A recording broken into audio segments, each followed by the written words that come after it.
Antarctica, one of the most isolated places on Earth. It's the coldest, highest and windiest continent. Few animals can live in these frozen wastes. But that hasn't prevented people from trying to survive in these extreme conditions. At her home in the Lake District, Susan Denham-Smith is preparing for the trip of a lifetime. She's planning to be the first British woman to walk across Antarctica on her own, one of the most dangerous and arduous journeys imaginable. It's going to be very, very hard work. I've done a lot of cross-country running and marathon running. After you've done those sort of long distances, you're always looking for another challenge. Her training involves pulling a huge tyre across the fields. When I go across the ice, I'm going to have to take all my equipment and all my food and fuel to cook the food for 100 days with me. So the best way to practice is to simulate dragging a very heavy load behind you. Here I've got a sledge similar to the one I'll be using. And on it I've got a big pair of boots, which are big enough for 2 or 3 pairs of socks. A very large pair of gloves to keep my hands warm. A down-filled jacket to keep the rest of me warm. My tent's small and lightweight, just enough room for me inside. And again, a sleeping bag that's filled with feathers. But most important of all, the stove, which I need for melting ice, to make water for me to drink, and to heat up my food. Food provides the energy our bodies need, so the amount and type of food Susan takes will be critical. In science, energy is measured in kilojoules, but food energy can also be measured in calories. Based on her height, age and weight, Susan knows that she needs 2,000 calories a day just to keep her body functioning, to keep her heart beating, her blood flowing and her organs healthy. When she's pulling her sledge, she'll be using an extra 2,000 calories. To keep warm in the freezing conditions of Antarctica, she's going to use about 1,500 calories. For activities like cooking and putting up her tent, she needs a further 500. That makes a total of 6,000 calories of energy to be used every day. A huge amount of energy. So what type of food should she take?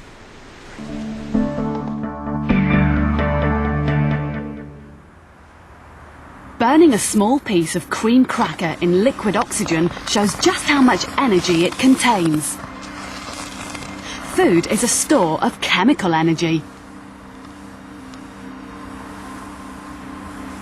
It's because it's in contact with pure oxygen that this piece of food burns so completely. The body also uses oxygen to release energy from food.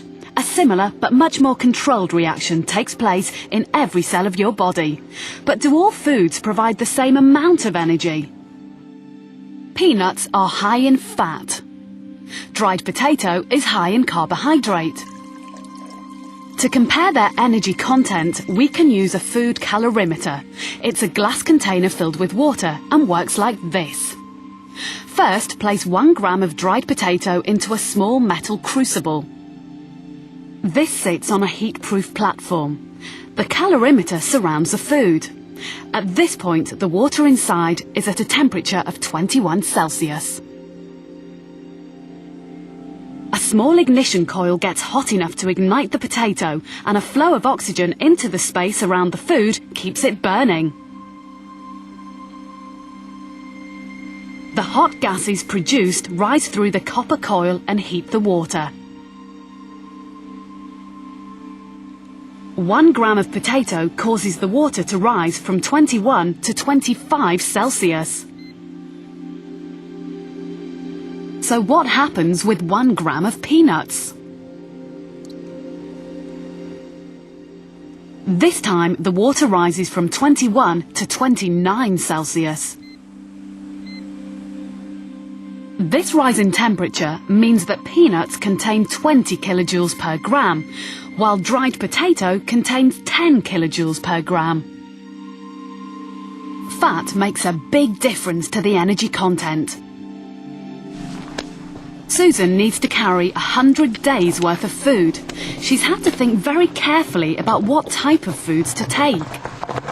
Now I know I'm going to need about 25,000 kilojoules of energy per day when I'm in Antarctica. And this is what it would look like in everyday foods. Now I'd never fit 100 days worth of this on my sledge, so there is an alternative. We could take it in the form of fat or lard, but I wouldn't want to eat this, would you? So I've put together a diet which covers all my nutritional needs. There's fats in butter and cheese, proteins in nuts and fruit, and carbohydrates, especially in dehydrated expedition rations, which are nutritious, they meet my energy needs, and the whole lot doesn't weigh very much. To make sure she gets the right amount of energy, more than half her rations will be made up of fat. Before the body can release the energy from food, it has to digest it and convert it into glucose. Glucose is the body's main fuel, which is why a glucose drink or a bar of chocolate can give you a quick energy hit. But to release that energy, her body needs a supply of oxygen. Thankfully, in Antarctica, oxygen isn't going to be a problem. But when might it be? When do you need to carry an oxygen supply with you?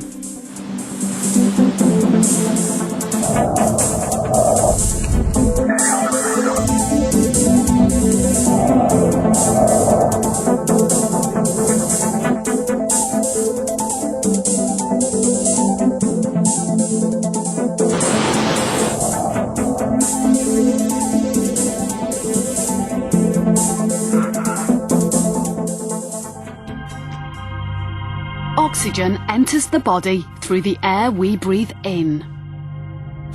Inside the lungs, the oxygen comes into contact with blood vessels. Oxygen passes from the air in the lungs into the bloodstream and is picked up by red blood cells.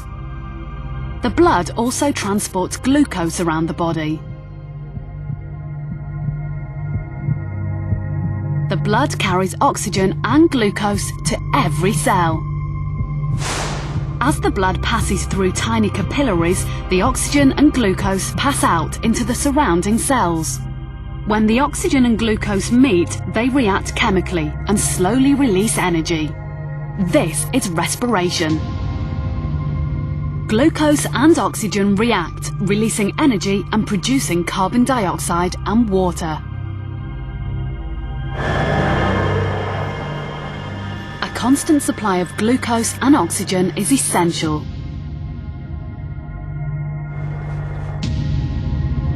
Which is why paramedics always carry oxygen and glucose to the scene of any accident.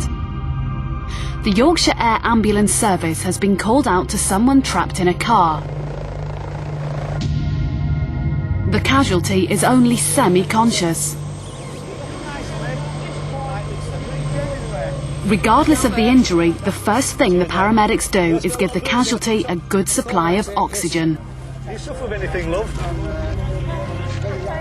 You're diabetic. Are you on insulin? This person is diabetic. Her body can't control its blood sugar level on its own. If her blood sugar drops, she can become unconscious, so the treatment is a shot of glucose solution directly into the vein. Without a supply of glucose and oxygen in our bloodstream, we can't survive.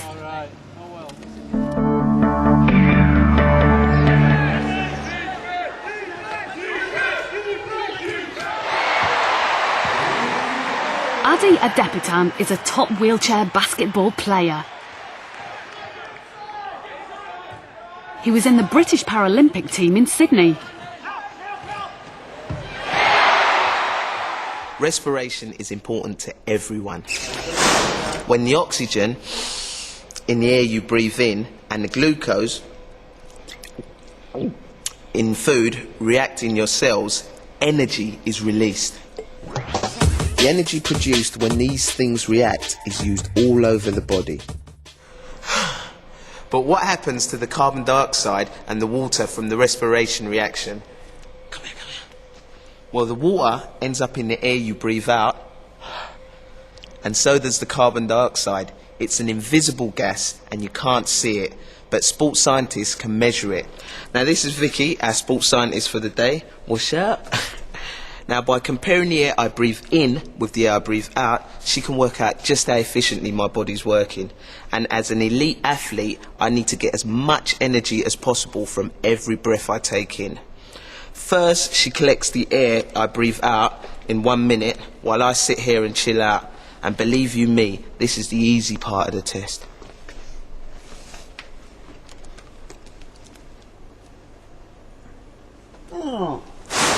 Next, I have to do some work. This is what's called a submaximal level of activity. Again, she collects the air I exhale in 1 minute.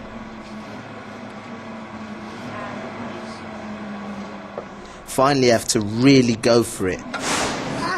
Push it to the max. Excellent. Keep working then, Addy. This is hard on my muscles. Eventually, they're working so hard the oxygen can't get there quick enough, which causes a build-up of lactic acid, and that's when it hurts. Keep going, 2 seconds, keep going, and relax. I can only do this kind of exercise for a few minutes before I have to stop. Next, it's time for Vicky to analyse the contents of the bags. How does the air I breathe in compare with the air I breathe out? Air is a mixture of gases, normally 20.9% oxygen and 0.05% carbon dioxide. But once inside the body, it doesn't stay that way. At rest, the percentage of oxygen in the air Addy breathes out has dropped from 20.9 to 17.7%. His body is using oxygen, but the amount of carbon dioxide has risen from 0.05 to 2.5%.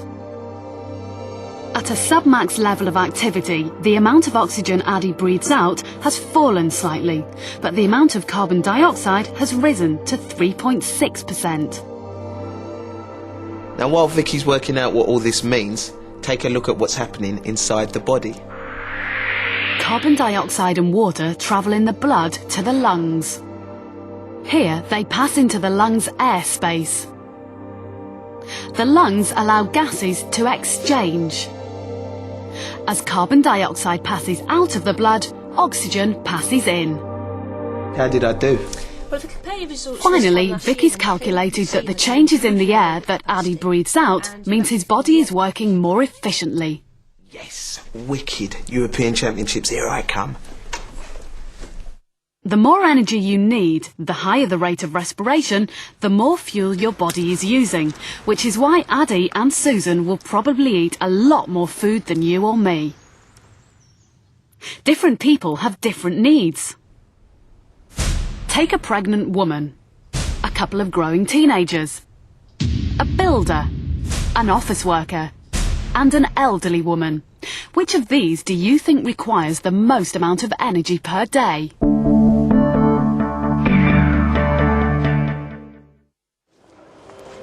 About 70% of the energy you use every day merely keeps your body working, keeps your heart beating, keeps you warm, and your organs functioning.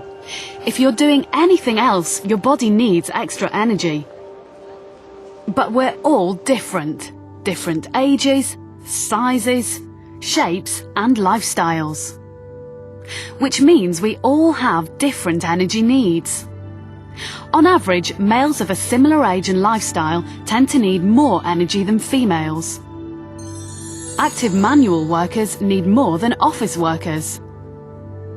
Not surprisingly, an elderly woman needs less energy than a growing teenager. Growing uses a lot of energy. So, who needs more energy here? A pregnant woman or a growing teenager?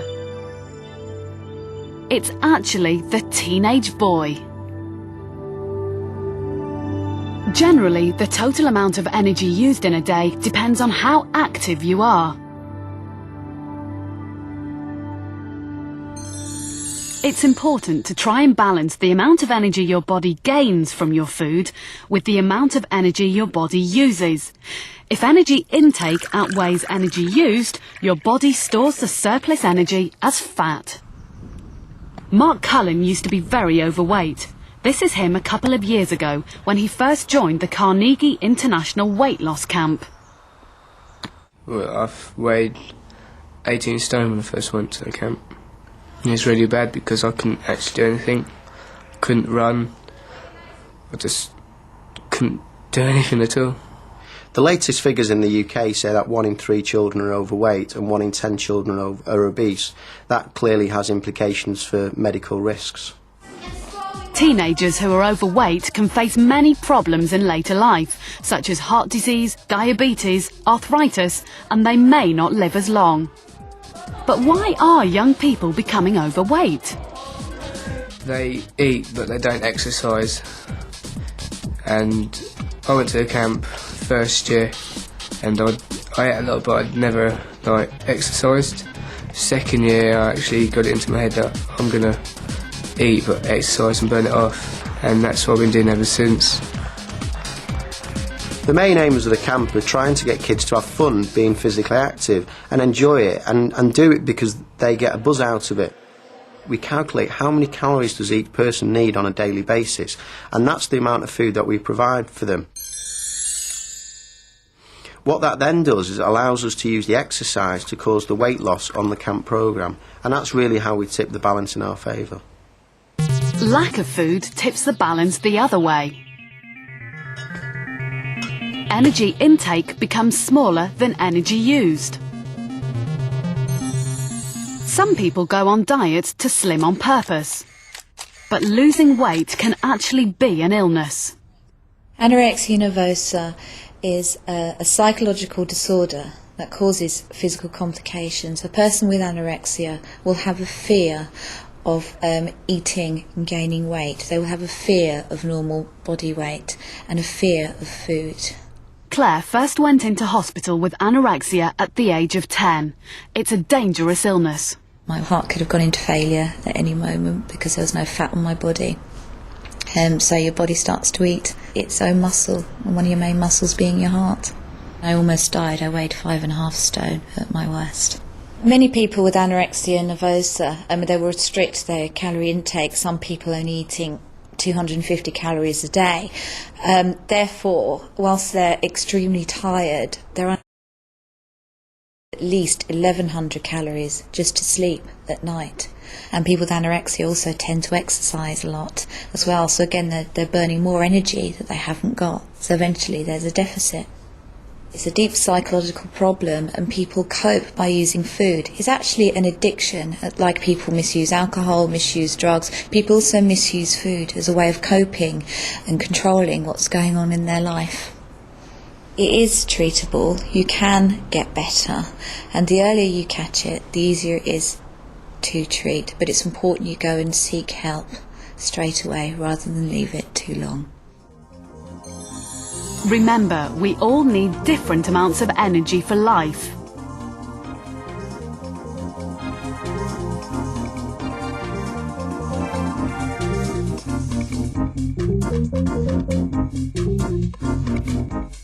Are you getting your energy balance right?